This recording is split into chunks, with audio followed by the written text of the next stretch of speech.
అందరికీ నమస్కారం. ఈరోజు మనం విజువల్ స్టూడియో కోడ్ అంటే చాలామంది సింపుల్గా విఎస్ కోడ్ అంటుంటారు కదా, దాన్ని స్టెప్ బై స్టెప్ ఎలా ఇన్స్టాల్ చేయాలో చూసేద్దాం. సరే, అసలు విషయంలోకి వెళ్లే ముందు ఒక చిన్న ప్రశ్న. కోడింగ్తో ఏదైనా ఒక అద్భుతమైన ప్రోగ్రాం రాయాలన్నా, ఒక వెబ్సైట్ క్రియేట్ చేయాలన్నా ఫస్ట్ స్టెప్ ఏంటి? దానికి సమాధానం చాలా సింపుల్. మన పని మొదలుపెట్టడానికి కావలసిన మెయిన్ టూల్ని సెటప్ చేసుకోవడమే.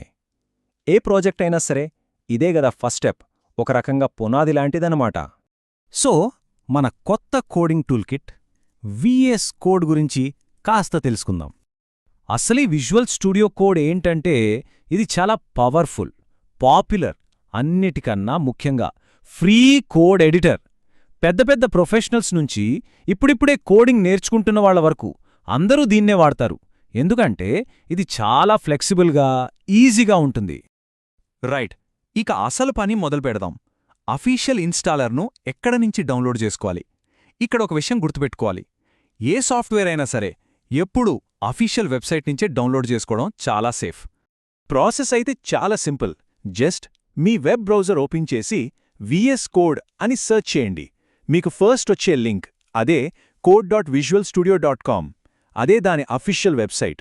దానిలోకి వెళ్లగానే అసలు మ్యాజిక్ ఏంటంటే, అది మన ఆపరేటింగ్ సిస్టమ్ విండోసా, మ్యాకా, లినక్సా అని అదే ఆటోమేటిక్గా కనిపెట్టేసి కరెక్ట్ డౌన్లోడ్ ఆప్షన్ చూపిస్తుంది. ఫైల్ సైజ్ కూడా పెద్దగా ఏమీ ఉండదు, సుమారుగా ఓ 103 MB ఉంటుంది. సో మీ ఇంటర్నెట్ స్పీడ్ని బట్టి కాస్త టైం పడుతుంది అంతే. సరే, అక్కడ కనిపించే పెద్ద డౌన్లోడ్ బటన్ మీద క్లిక్ చేసేయండి. డౌన్లోడ్ అయిపోయాక ఆ ఫైల్ని ఓపెన్ చేసి రన్ చేయండి. ఓకే, డౌన్లోడ్ అయిపోయింది. ఇప్పుడు సెటప్. ఇక్కడే మనం కొన్ని ఇంపార్టెంట్ ఆప్షన్స్ని సెలెక్ట్ చేసుకోవాల్సుంటుంది. సో కొంచెం జాగ్రత్తగా చూద్దాం. ఒక్కోసారి ఇన్స్టాల్ చేసేటప్పుడు VS code is currently running అని ఒక ఎర్రర్ రావచ్చు. ఇది చాలా కామన్. దీనికి టెన్షన్ పడాల్సిన అవసరం లేదు. దీన్ని ఫిక్స్ చేయడం చాలా ఈజీ. ఫస్ట్ విఎస్ కోడ్కి సంబంధించిన విండోస్ ఏమైనా ఓపెన్లో ఉన్నాయేమో చూసి, ఉంటే అన్ని క్లోజ్ చేయండి. అప్లికేషన్ బ్యాక్గ్రౌండ్లో కూడా రన్ అవ్వకుండా చూసుకోవాలి. అప్పటికి ప్రాబ్లం సాల్వ్ అవ్వకపోతే సింపుల్గా కంప్యూటర్ని ఒకసారి రీస్టార్ట్ చేస్తే చాలు, ప్రాబ్లం క్లియర్ అయిపోద్ది. సరే, ఇప్పుడు అసలు సెటప్ చూద్దాం. ఫస్ట్ లైసెన్స్ అగ్రిమెంట్ వస్తుంది, దాన్ని యాక్సెప్ట్ చేయండి. తర్వాత ఎక్కడ ఇన్స్టాల్ చేయాలో ఫోల్డర్ అడుగుతుంది. డిఫాల్ట్గా ఉన్నది మార్చాల్సిన అవసరం లేదు, అలాగే ఉంచేయండి. స్టార్ట్ మెనూ ఫోల్డర్ కూడా అంతే, డిఫాల్ట్ ఆప్షన్తోనే ముందుకు వెళ్ళిపోవచ్చు. ఒక్క నిమిషం ఆగండి. ఇక్కడ్నించి వచ్చే స్టెప్ చాలా అంటే చాలా ఇంపార్టెంట్. ఈ ఒక్కచోట మాత్రం మనం కొంచెం అటెన్షన్ పెట్టాలి. ఇక్కడ యాడ్ టు పాత్ అని ఒక ఆప్షన్ కనిపిస్తుంది, చూసారా?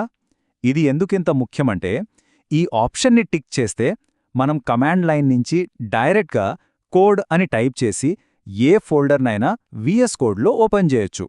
ఇది భవిష్యత్తులో మన పనిని చాలా ఈజీ చేస్తుంది. సోర్స్ మెటీరియల్లో కూడా ఇదే విషయం చాలా క్లియర్గా చెప్పారు. యాడ్ టు పాత్ కంపల్సరీ అని. సో ఇది తప్పనిసరి అన్నమాట. కాబట్టి నెక్స్ట్ బటన్ క్లిక్ చేసే ముందు ఈ బాక్స్ టిక్ చేసి ఉందో లేదో 1కి 2 సార్లు చూసుకోండి. దీన్ని మాత్రం అస్సలు మర్చిపోవద్దు.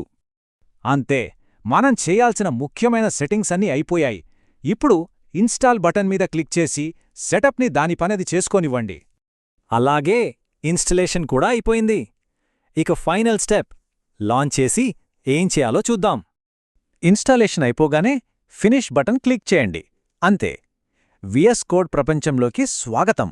సక్సెస్ఫుల్గా ఇన్స్టాల్ చేసేశారు. సెటప్ కంప్లీట్ అయిపోయింది. మన మెయిన్ టూల్ ఇప్పుడు ఏ ప్రాజెక్ట్ మొదలుపెట్టడానికైనా రెడీగా ఉంది. అంటే మన డెవలప్మెంట్ ఎన్విరాన్మెంట్ ఇప్పుడు సిద్ధం అన్నమాట. సో ఇప్పుడు మన ముందు ఒక ఖాళీ క్యాన్వాస్ ఉంది. మన చేతిలో ఒక పవర్ఫుల్ టూల్ కూడా ఉంది. మరి ఈ రెండింటితో మొదటగా ఏం క్రియేట్ చేయబోతున్నారు? అదే అసలైన ప్రశ్న.